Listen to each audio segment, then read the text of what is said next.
नव वर्ष से पूर्व 10 दिन की संध्या फेरी की जाएगी, जिसमें शहर की धार्मिक संस्थाएं, सामाजिक संस्थाएं, अनेक मंदिर वो उसमें सम्मिलित हैं।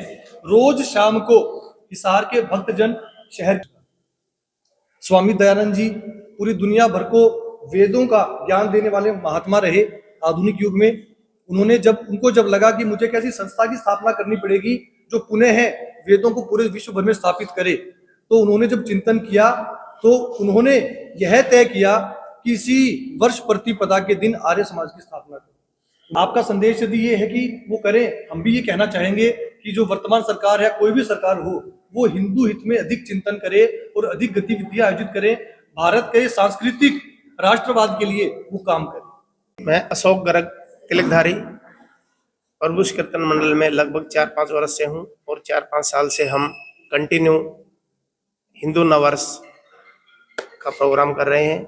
और मेरे हिसाब के अनुसार शायद हरियाणा में इतना बड़ा कार्यक्रम नहीं होता हिंदू नववर्ष का, और हम यहाँ लगभग हमारी संख्या 20 से 25 हज़ार तक की हो जाती है। पिछली बार भी हमने अगर सैन भवन में किया था, लगभग 24-25 हज़ार हमारी संख्या थी, हमने काउंट की थी। तो इस बार हमारी संख्या का शायद उससे 5 हज़ार बढ़ जाए, क्योंकि इस बार हमारे अनाज मंडी में जो व्यापारी हैं उन्होंने हमारा पूर्ण रूप से अच्छी तरह से साथ दिया और उन्होंने ये कहा है कि अब की बार आप अनाज मंडी में इसका आयोजन करें। और हमारे साथ लगभग हिसार की जो सामाजिक संस्थाएं हैं वो सभी हमारे साथ हैं। और इस बार एक विशेष आयोजन भी कर रहे हैं। नव वर्ष से पूर्व 10 दिन की संध्या फेरी की जाएगी, जिसमें शहर की धार्मिक संस्थाएं, सामाजिक संस्थाएं, अनेक मंदिर वो उसमें सम्मिलित हैं।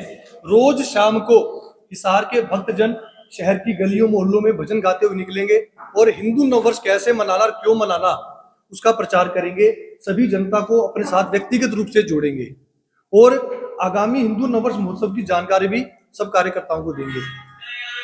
और इस बार ड्रेस कोड के बारे में हमारे हर बार गणवेश होता है, गणवेश अर्थात ड्रेस कोड पुरुष बंधु भी करते हैं और माता बहनें भी वो अलग एक ड्रेस कोड में आती हैं। इस बार जो ड्रेस कोड की विशेष हमने एक व्यवस्था की है उसकी जानकारी मैं चाहूंगा कि ममता सोनी जी आपको दे, महिलाओं के जो ड्रेस कोड के बारे में।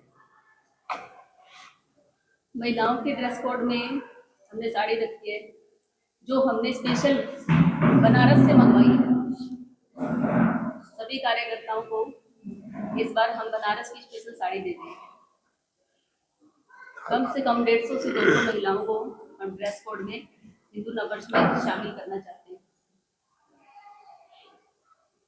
और जैसे ही ये समाचार अभी गया तो बहुत सी माताओं बहनों के संदेश आ रहे हैं कि हम इस हिंदू नववर्ष में कैसे अपनी भूमिका निभा सकते हैं। और देखिए, आप सब पत्रकार बंधुओं के माध्यम से, हम सब पत्रकार हैं लेकिन हम भारतीय भी हैं, इसलिए भी अपने गर्व का विषय है।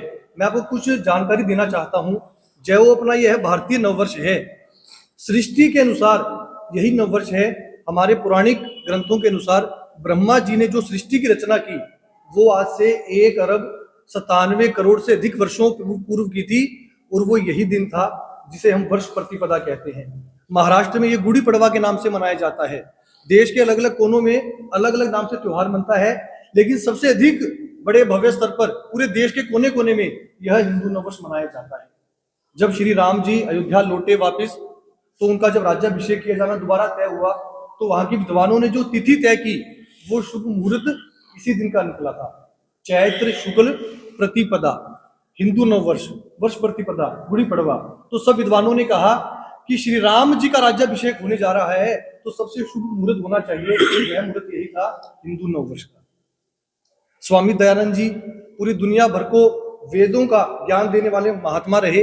आधुनिक युग में उनको जब लगा कि मुझे कैसी संस्था की स्थापना करनी पड़ेगी जो पुनः है वेदों को पूरे विश्व भर में स्थापित करे, तो उन्होंने जब चिंतन किया तो उन्होंने यह तय किया कि इसी वर्ष प्रतिपदा के दिन आर्य समाज की स्थापना करें। उन्होंने इसी दिन किया।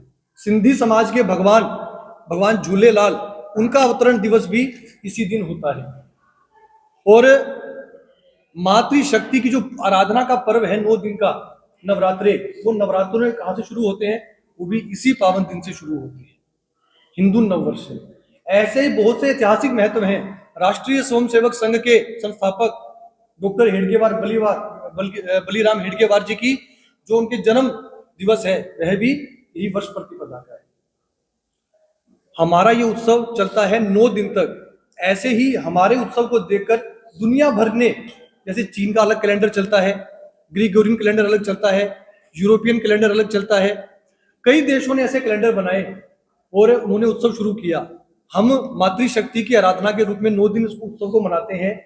हमें देखकर चीन ने अपना उत्सव 40 दिन तक मनाने का निर्णय किया और चीनी नववर्ष जब आरंभ होता है तो पूरा चीन, प्रत्येक परिवार उस नववर्ष में शामिल होता है, व्यवसायिक दृष्टि से भी, उत्सव की दृष्टि से भी, और दुनिया भर के करोड़ों करोड़ पर्यटक वो खींचता है।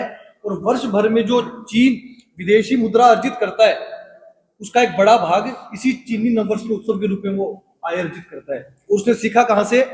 वो उसने अपनी भारतीय नववर्ष मनाने की परंपरा से वो सीखा है।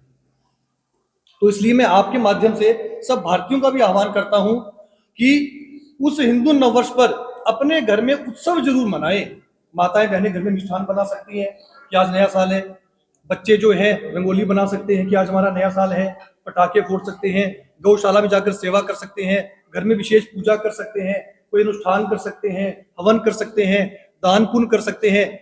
और मैं तो कहता हूं जो युवा हैं वो चाहे डीजे लगाकर उस दिन नाच गाना करें, आनंद उठाएं, लेकिन सभ्य तरीके से, कि हमने नया साल सेलिब्रेट किया। ऐसा हर परिवार में, हर संस्था में इस बार होना चाहिए, ऐसा हमारा आह्वान है।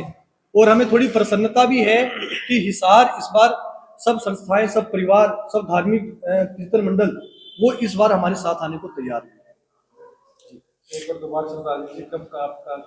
अपना जो इस बार का हिंदू नववर्ष का महोत्सव आयोजित किया जा रहा है 29 मार्च 2025 शनिवार, हिसार की नई नाज मंडी में श्री सत्यनारायण शिव मंदिर है, उसके सामने वहां बड़े बड़े कार्यक्रम आयोजित होते रहते हैं। इस बार का स्थान वही चुना है। और संध्या फेरी 15 मार्च से लेकर अगले 10 दिन तक, यानी कि 24 मार्च तक पूरे हिसार को कवर करती अलग अलग मोहल्लों से ये संध्या फेरी निकली। जी, लेकिन उदासीन नहीं, इस तरह के मुद्दों को लेके कोई कलंडर इस तरह का नहीं आता। जी, आपने कहा कि हिंदू पक्ष की सरकार है। जी, हो सकता है ऐसा हो, और हमें लगता है कि अन्य पक्षों की तुलना में थोड़ी ज्यादा अनुकूल हो सकती है, लेकिन हमारी संस्था या हमारा हिंदू समाज किसी भी सरकार पर निर्भर नहीं है। समाज का परिवर्तन होगा, धर्म का उत्थान होगा तो हमारे हिंदू समाज के दम पर ही होगा। हो सकता है कुछ सरकार हमारे प्रतिकूल व्यवहार करे, कोई सरकार हमारे अनुकूल व्यवहार करे, लेकिन हम किसी पर निर्भर नहीं है। और आपका संदेश यदि ये है कि वो करें, हम भी ये कहना चाहेंगे कि जो वर्तमान सरकार है, कोई भी सरकार हो, वो हिंदू हित में अधिक चिंतन करे और अधिक गतिविधियां आयोजित करे, भारत के सांस्कृतिक राष्ट्रवाद के लिए वो काम करे, ऐसा हम भी चाहेंगे। ज्यादातर जो हिंदू लोग हैं उनके दिमाग में यही है कि यूरोपियन कैलेंडर का यूज किया जाता है जी, लेकिन आपकी जो संस्था है, वो आपकी संस्था जो प्रोग्राम कराती है वहीं तक सीमित है। क्या आप इसके माध्यम से, अपनी संस्था के माध्यम से सभी लोगों को जागरूक करेंगे? स्कूलों में बच्चों को, जिनको पता ही नहीं है, उनको तो यही पता है कि जनवरी, फरवरी, मार्च, अप्रैल यही पता है, लेकिन उनको इस बारे में ज्ञान नहीं है। तो आपकी संस्था उसके बारे में उसको जागरूक करने के लिए क्या काम करेगी, क्या कार्य करेगी? जी, देखिए, आज से 8 वर्ष पूर्व भारतीय नववर्ष प्रचार समिति का गठन किया गया था, जिसमें पहले 3 वर्ष तक पूरे नगर में भारतीय पंचांग वाले कैलेंडर वितरित किए गए थे हजारों परिवारों में।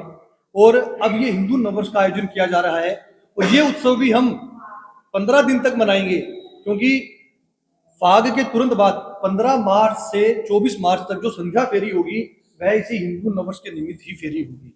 और स्कूलों में हमारा संपर्क हो रहा है। हिसार की, जैसे मैंने बताया, अनेक धार्मिक संस्थाएं, अनेक कीर्तन मंडल वो इस कार्यक्रम में जुड़ चुके हैं हमारे साथ।